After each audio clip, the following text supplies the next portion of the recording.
welcome for session 2. This is day 2 of the International Black Writers Festival, and I would like to welcome you to our Producing Art for our audience's panel. With us to explore this illuminating topic is our esteemed moderator, Dr. Salamisha Tillett. Dr. Tillett is a Pulitzer Prize-winning critic, scholar, and activist. She received the 2022 Pulitzer Prize for Criticism for her work as a contributing critic at large for the New York Times. Dr. Tillett is the author of In Search of the Color Purple and Sites of Slavery, which is for sale through Sankofa Books, which you can purchase a copy to have signed after the panel is over.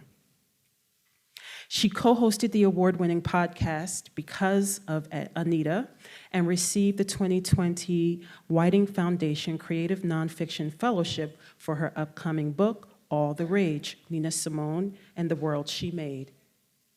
As the Henry Rutgers Professor of Africana Studies and Creative Writing at Rutgers University, Tillett also co-founded A Long Walk Home, an arts organization to end violence against girls and women. She holds degrees from the University of Pennsylvania, Brown, and Harvard. Without further ado, please welcome our moderator, Dr. Tillett, who will introduce our extraordinary panelists.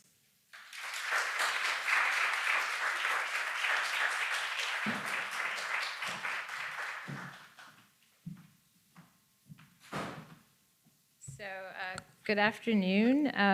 Honored to be back here. I think I was part of the inaugural or the revival of this conference a couple of years ago. So it's nice to come back in another form with another group of prestigious artists and cultural workers. So I'm just going to introduce the three of them and then have a lively conversation. And I will do so in alphabetical order, I guess. So Camila Forbes is an award-winning director and producer for theater and television. She currently serves as the executive producer at the Apollo Theater in Harlem.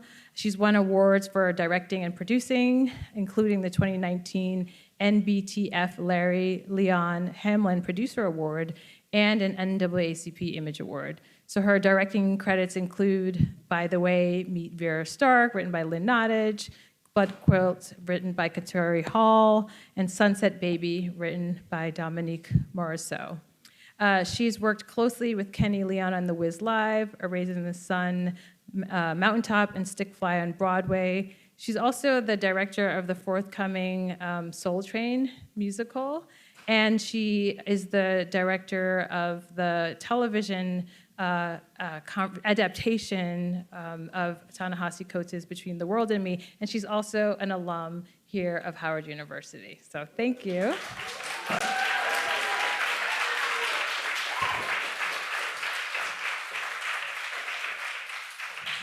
Nina Angela Mercer is a multidisciplinary artist and cultural worker based here in Washington, D.C., and she's also a postdoc fellow here at Howard University. So her plays have been performed at venues like the Wally Mammoth, the Nuyorican Poets Cafe, and the Schomburg Center. She's collaborated with urban bushwomen and contributed to multiple anthologies, including Black Girl Magic and Are You Entertained? She founded Ocean Anna Rising, which is supported by the NEA and Black Seed. And just this past Monday, today's Tuesday, right? Okay, so yesterday, I guess is the best way of saying it, she published a book called The Double, a choreodrama and a choreo poem with Kavaya Press. So congratulations.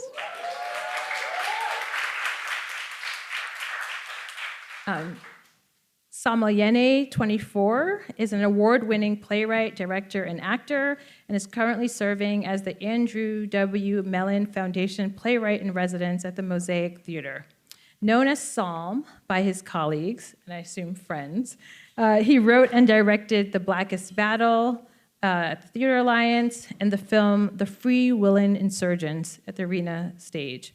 His directing credits include Flow, Necessary Sacrifices, a radio play, and Passover. Psalm won five Helen Hayes Awards for Word Becomes Flesh. Okay, no. Okay, well, he and others won 5 Helen Hayes Awards for Word Becomes Flesh, and he currently hosts Psalms Salon at Studio, produced by the Studio Theater. So thank you all. So the title of this panel is Producing Arts, right? Or something like Producing Arts. And so I was thinking of the idea of producing in a couple of ways, right? So etymologically, it means it means forward and leading. But there are other ways that we can think about producing, right? We can think about it as something that's brought forth to the public. We can think about it as the prolonging of the life of something.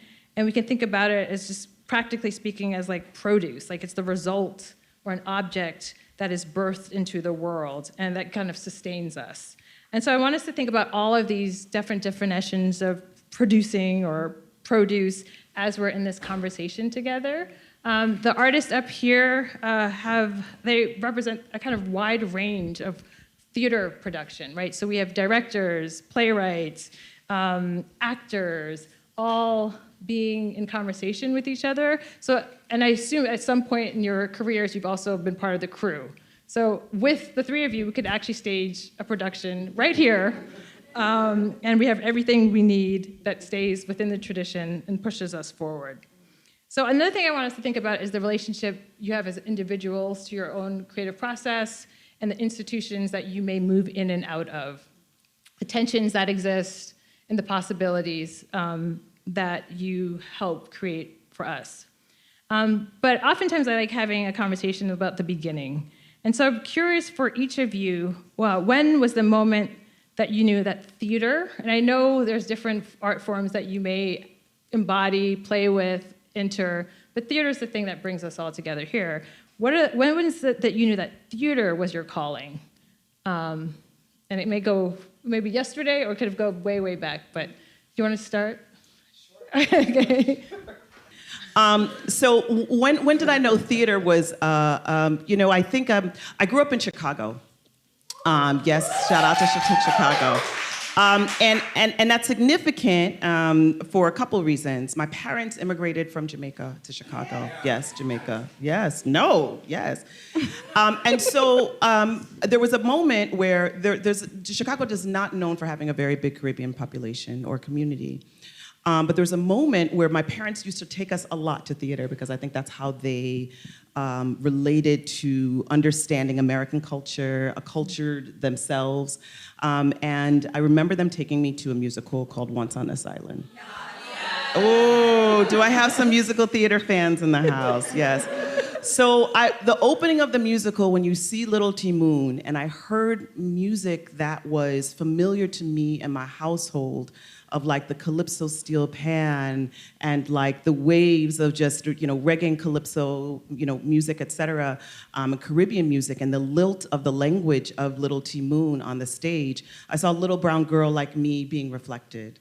And amongst the magic of the lights and the stage and what all of those elements coming together when done right can do. And it was under that moment where I was like, oh yeah, I want to make that magic. I want to do that. I want to make other people feel seen and feel heard and feel elevated and transported in a way that I felt in that theater. So that was the first time. So similarly, I think back to my childhood. I was born and raised here in Washington, D.C. And I actually went to the children's theater, Kelsey Colley's children's theater camp here on Howard University's campus in Ira Aldridge when I was in elementary school. And I also was in dance class from the time that I was about 4 years old at the Creative Dance Center, which we took classes in the basement of People's Congregational Church, which is here in DC on 13th Street. So I was raised in a Black city and learned about culture in Black spaces. In dance class, my dance teacher loved musical theater, Joyce Madison Mosso. And she would put on like Cinderella and Alice in Wonderland, but shift the plot so that it was very Black. And very quickly, I started to be cast in these shows. And so it was always there as a seed for me from the time that I was really small. However, it was not until I was an adult and I felt myself wanting to speak back against some societal ills that I was confronting in the intimacy of my home, that I realized that it was theater where I had to have a conversation with my community. But it was embedded there already, you know? But when I felt myself in a community crisis that was very personal, I went back to that seed and I created from that space, knowing that there's nothing like the theater for the encounter, for the live experience, for the opportunity for us to be in this reciprocal give and take.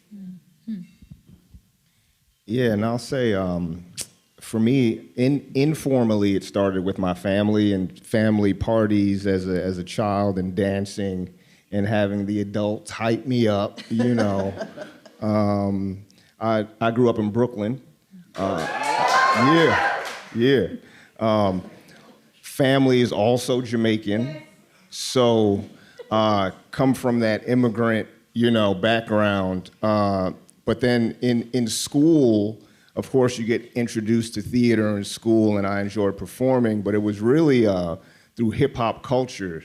That's really where I really fell in love with performance and sort of the different elements that can go into a culture and an art form, and then eventually started mixing that with hip hop, and was part of the first wave of hip hop theater artists, along with Camila and a bunch of other. Shout out to Chad, who was also part of that wave.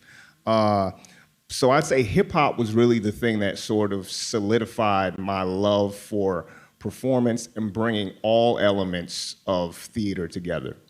Wow, thank you. It's a wide range. Thank you for that. So I'm going to ask a question to each of you, but Nina, if you could kick us off with this one. I just wanted to talk a little bit about process. We have a lot of students here who are becoming who they're going to be as artists, and they have these seeds from their childhood and their adolescence already in them.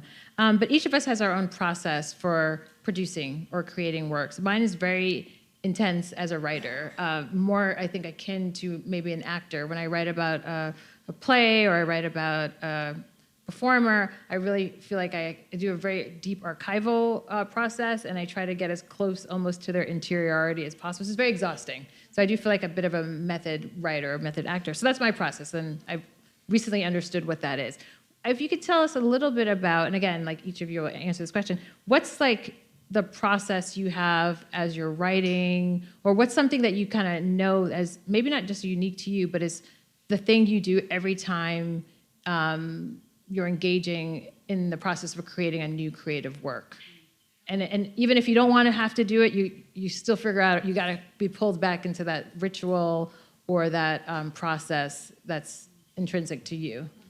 Okay, I'm going to answer this as a writer, but my inclination is to answer it as a writer and a producer. Yeah. So maybe I'll get a little bit Yeah, into it's that. As a writer, you know, and I have to see things and I have to touch things. So typically, I just come to the page when I feel compelled. Yes, and I'm going to like spill onto the page. I don't. First of all, I'm a multidisciplinary writer. So sometimes I'm writing for theater and sometimes I'm not. But quite often it's theater. And I will just spill onto the page, allow myself the freedom not to know. And then once I discover what the kernel is that I want to explore further, I then like to map on the wall. So typically I'll be using pieces of paper, markers, just to kind of outline the world of the play. I may even sketch the world of the play so that it's not all narrative and language. Often it's maps, concept books, collages, so that I can understand characters. What is their texture? What colors do I see, you know, when I think of these characters? You know, and so I'll find magazines and make collages just to get the deepest understanding possible, to fully immerse myself, right? And then usually at the same time that I'm writing, I'm painting too. So there'll be a collage book, but over years, for example, because it will take years to create a play. You know, Gypsy and the Bully Door, one of my really important works, I first started in 2011. But because I was producing the work myself, it took this long for me to actually score it and have like a composition, right, along with my lyrics, because it's like a more protracted process when you're not working with a large budget. So because there's that much time, typically I will have multiple iterations of me responding to an inquiry that was seeded as a play, but becomes acrylics and maps and collages and all of those things. Wow, thank you.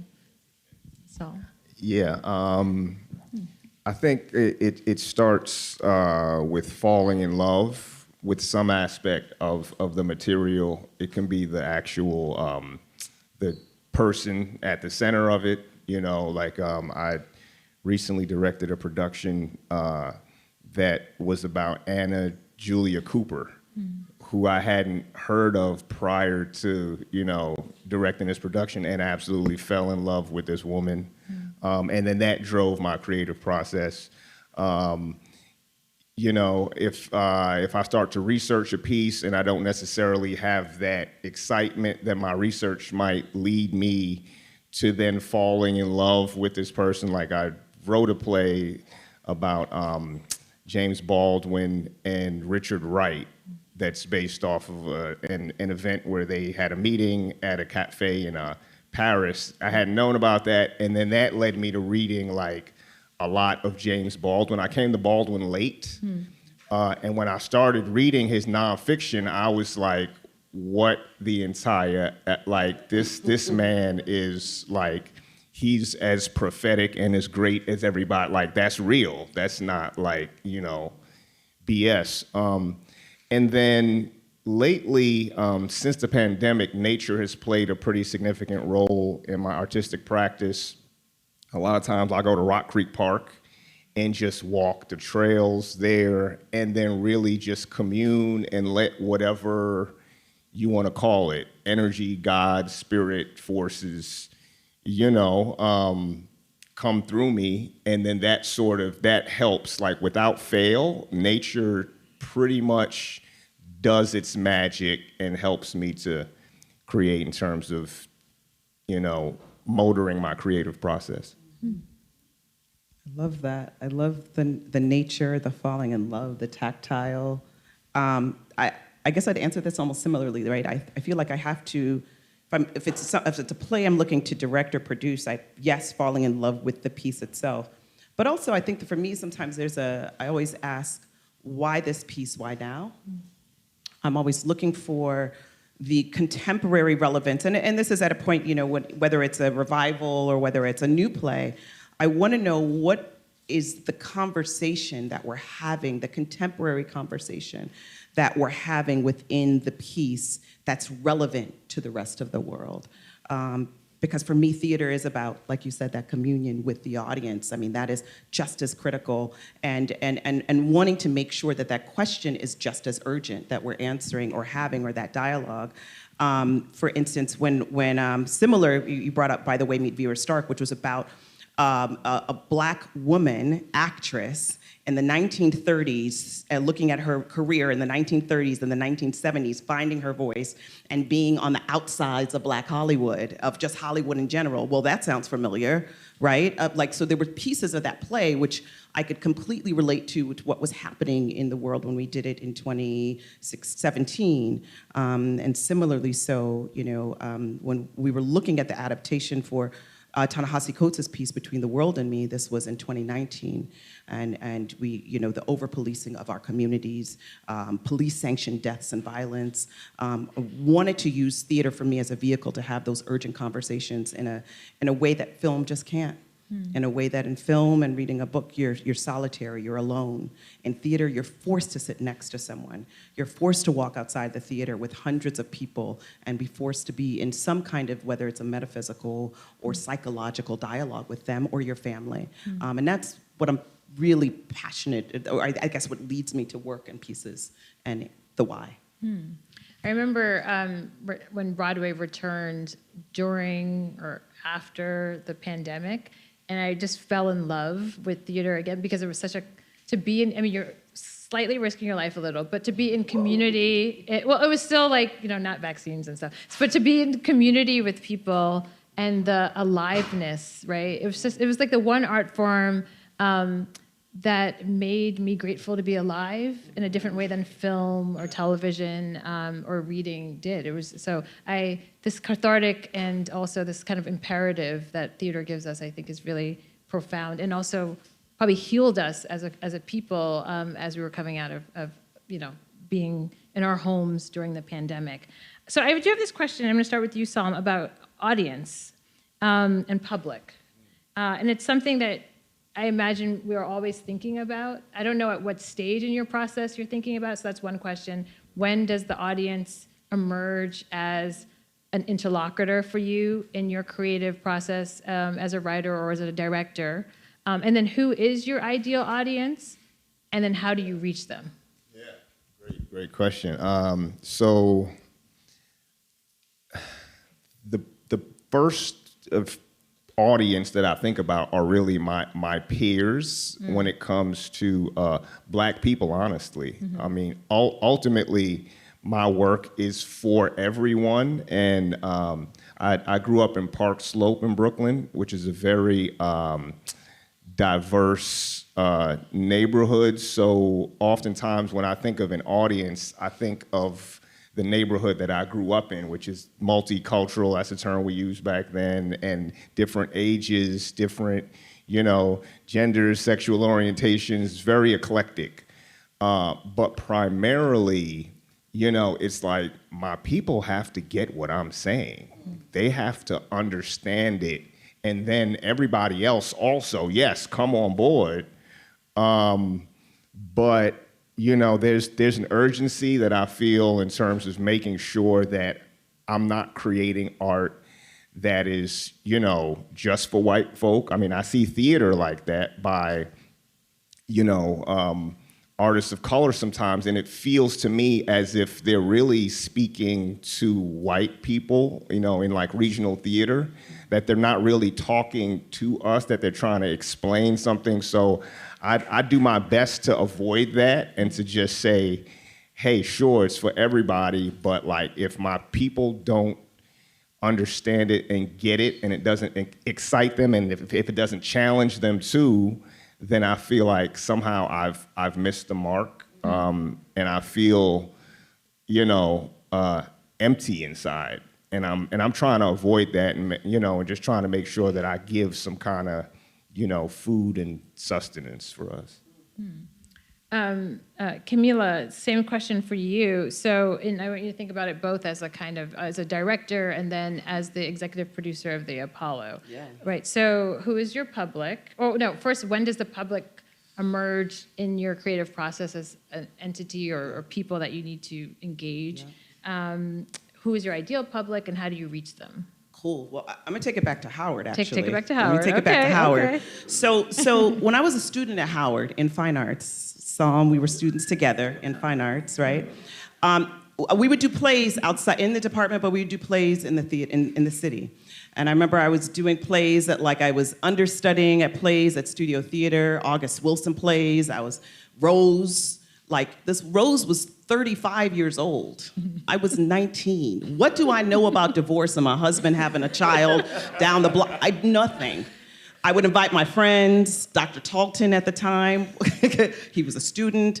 Known as Ben. Known as Ben at the time, right? I would invite my friends to come see me do these plays in the city at Studio Theater, Shakespeare, and they weren't coming, right? They were like, that's not for me. It's not speaking to me, whatever, right? I also, at the time, while at Howard, was in several rap groups, as was sung, right? Not to, put you, right, all right. So we did music, but I say that to say is that we were part of a community of peers. And our community was hip hop. And our community existed here on this campus.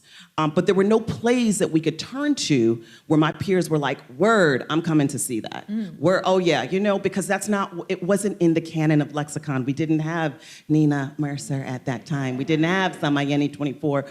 But what was fascinating to me, and bringing back to Howard and why I'm so blessed to be at this university at the time, was that we had professors that pushed us to think outside of the boundary and to say, okay, if it's not there, then build it.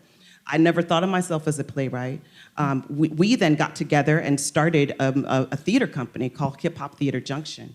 Myself, Samayeni, Chadwick Boseman, several of our other classmates, and started writing plays in our own voice. We would take spoken word, we would take hip hop lyrics, experimented putting 2 DJs on stage as a soundtrack. That was my musical theater, right? My dancers were hip, break dancers, pop lockers from the area. And that became the foundation of the work. So to say that, to say is that the first thing I thought about, we were thinking about, was our peers, was our audience. And then started building work for their voices. And that's how I think I first entered into producing, and then started a festival called the Hip Hop Theater Festival that Nina also was a part of. And so when I think about that also for the Apollo, it's similar. It is audience. What do people want and hear and need, and how can we create a story in an engaging way that speaks to the wide diversity of the folks that live right around us, right? The wide diversity of folks who are right here to feed, to sustenance, because art and culture is sustenance. So it's important that we're building a diversity and a wide breadth of, tools in our toolbox, or pieces of meals on the plate for people to be fed. Nina, so you also have multiple audiences on the page and on the stage, and I was curious if you could talk about the same things, when do they emerge, who's your ideal, and and does it differ, I think, in terms of performing versus writing for you, or is it the same? It's certainly different. Yeah, so with writing audiences, depending on if it's academic writing, that's a completely different audience. When I'm thinking about theater, I'm writing for my block, I'm writing for my community. I think the answer is very much the same as both of you. I think what's curious to me is when, as playwrights, and I've been in this position, to be really honest, earlier in my career, where people were telling me, your plays are too Black.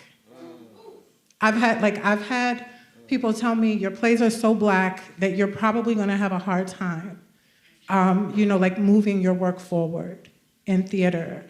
Or people telling me that, well, your plays are about healing and about the healing of the people who are in the work at the same time as we're thinking about healing as a community through the work.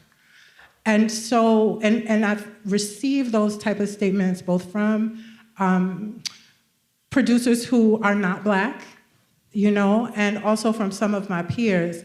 But that has always caused me to double down on being true to my voice and on demanding of myself the utmost honesty and courage, and the understanding that we can make a show.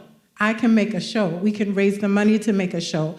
Oftentimes, I've had theater professionals tell me, well, the audiences for this particular regional house are predominantly white. Why would they want to experience your show? You need to put some white people in your show, some white characters, so that the audience can see themselves reflected in the work. And again, I say, you double down, you stay true to what you do, because once you compromise yourself, there's no going back from that, So my audience is always gonna be my people first. Like I said, I'm born and raised here in Washington, D.C., at a time when it was the Chocolate City. I never had a question as to whether or not there was a diverse audience of people from throughout the diaspora, of all different backgrounds who would be interested in Black storytelling, ever. But it wasn't until I became a professional playwright and entered the field that is really predominantly white that I had to really have some tough conversations in my heart. Do you want to make a work for a community of people who, yes, they are the people who are out there in the audience? Do you want to intentionally try to pull to them, or are you going to continue to hold to your truth? And I think all of us are confronted with those questions on a regular basis, and we show up or we don't. Thank you. Again, since we have so many wonderful students here, can we have, I always think of syllabuses or bibliographies, and I wanted to know if you could contribute to one today. So meaning that, who do you look to in the past to help you answer these difficult questions about audience or creativity or process? So who are the people you look to before us, and who do you look to today to help you through this? And so it's just thinking of either works or artists themselves. And we're gonna start with, is that okay? Okay. Yeah. I mean, when I think about works, I think about two brilliant Black women playwrights, Lorraine Hansberry, Adrienne Kennedy. The brilliance about studying theater here at Howard, where a lot of my peers who went to other theater schools around, those women were my canon, right? Other canons, yes, Chekhov, Ibsen, et cetera. They were my canon. Adrienne Kennedy's work breaks the mold of just form itself. And she's daring. And it's she's all about experimentation. I think about her oh yeah, that's possible. There's no boundary, there's no edges when I think about her work. And then Adrienne in language. Lorraine in language. And then today? Today. And it could be outside of theater, just to, so you don't have to just name drop your. Okay. Name to open up we work with. Yeah. Dominique Morceau, Victoria. I know they want me to say their names. I think. Do you know what I'm inspired by today is young poets. I was at a poetry slam the other day, and literally these poets were at college. They were college age at NYU in New York, right? And a lot of them, some came from NYU, Baruch, Cooney, but the inventiveness of language and form and performance all in one blew my mind. So yeah, find me at a poetry slam. Okay. Who knew? Nina? So for before us and then now. Okay. I would say keep doing this. It's just not letting you turn this on first. I would say Derek Walcott, Dream on Monkey Mountain. I've been obsessed with that play since I was 18 or 19 years old in Caribbean literature at Howard University. And I love that play for the masquerade of it, the post-colonial critique of it, the psychological critique of coloniality and how it shows up in our society and our most intimate relationships and conceptions of self. The masking is it's brilliant, and I wish I could see it on stage live right now. I love Aisha Rahman, also the Mojo and the Say So. So you all, those two, Derek Walcott, Dream on Monkey Mountain, Aisha Rahman, any of her work. And also, I cannot leave the stage without saying Ntozake Shange. I had the opportunity to sit in her archive at Barnard in March, and I pulled how many boxes? I think I had 30 boxes from her archive. I spent days.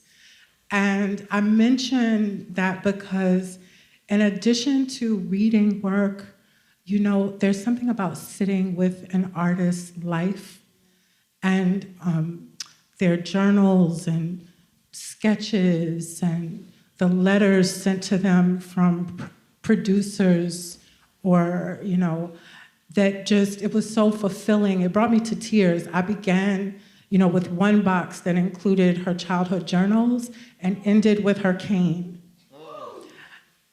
And when you have an opportunity to sit with an artist's archive, you simply must go. It will change your life.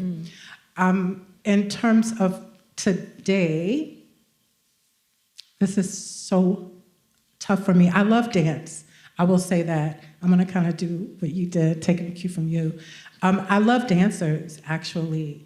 And I love to move my body, but I love to watch dance and the story in the body that we get to explore in a different way, you know, beyond the words. I mean, dance is its own language.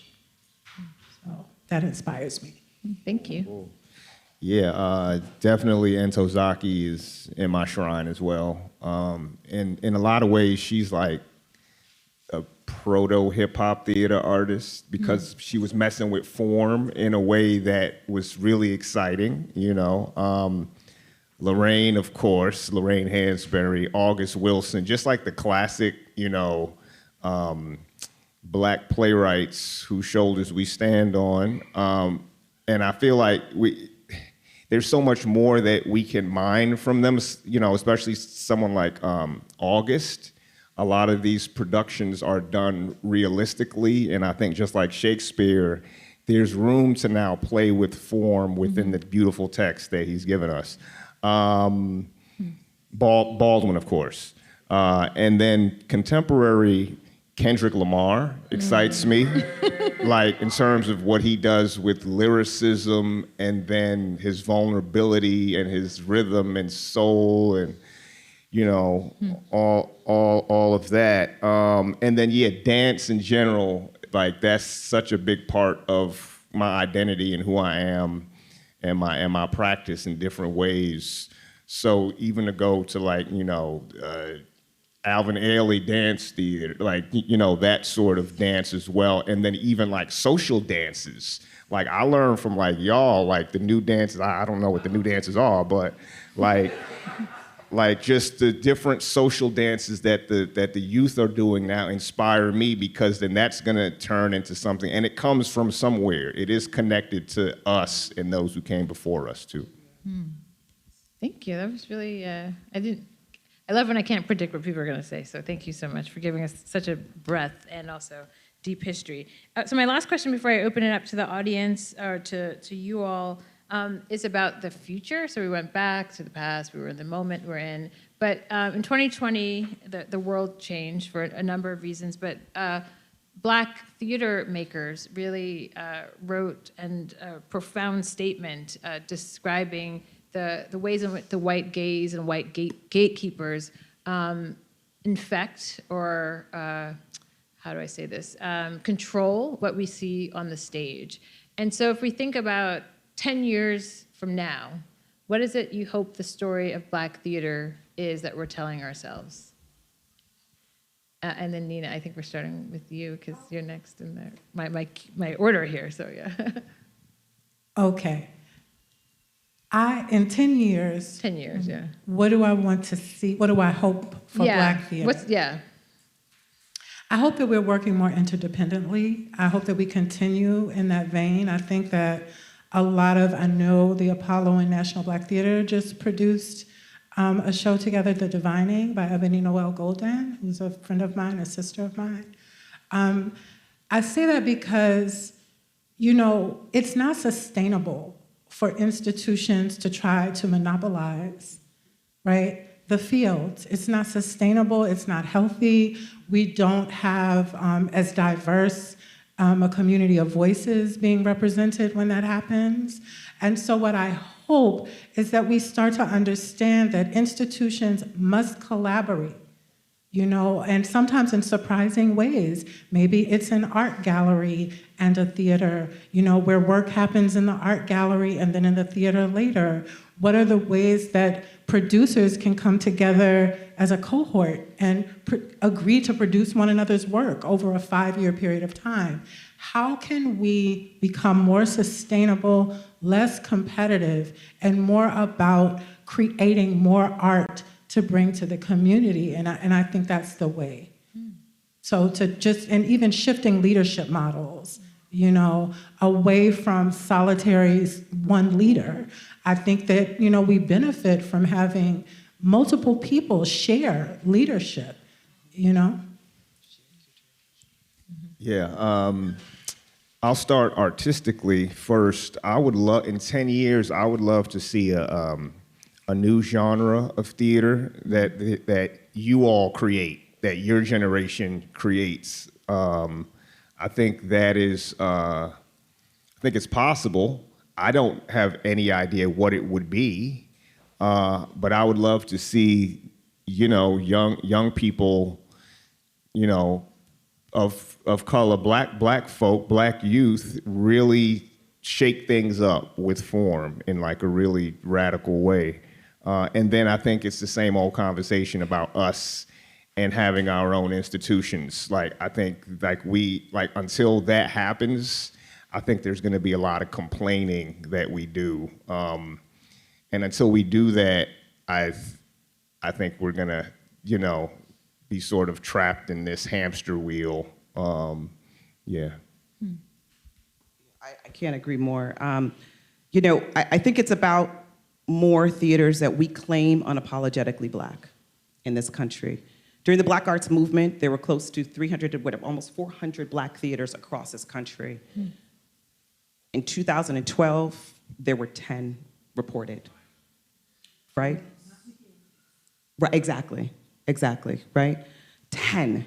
So what that means is where are the spaces that we're claiming ours for us to have our own commune and ritual of what everyone here is talking about, that is it's not just for that one Black show, but it is literally a space for us to share our voice, to claim our identity. And sure, everyone is welcome, sure, but this is an unapologetically claimed Black space. There has to be more. There has to be more to welcome in the multiplicity of genres, to welcome in the multiplicity of voices. There can't just be the handful. It puts an inextricable amount of pressure around the existing institutions.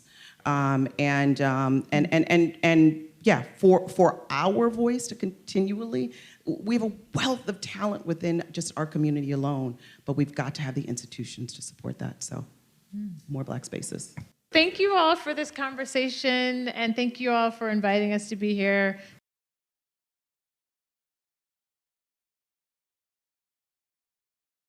This program was brought to you by WHUT and made possible by contributions from viewers like you. For more information on this program or any other program, please visit our website at WHUT.org. Thank you.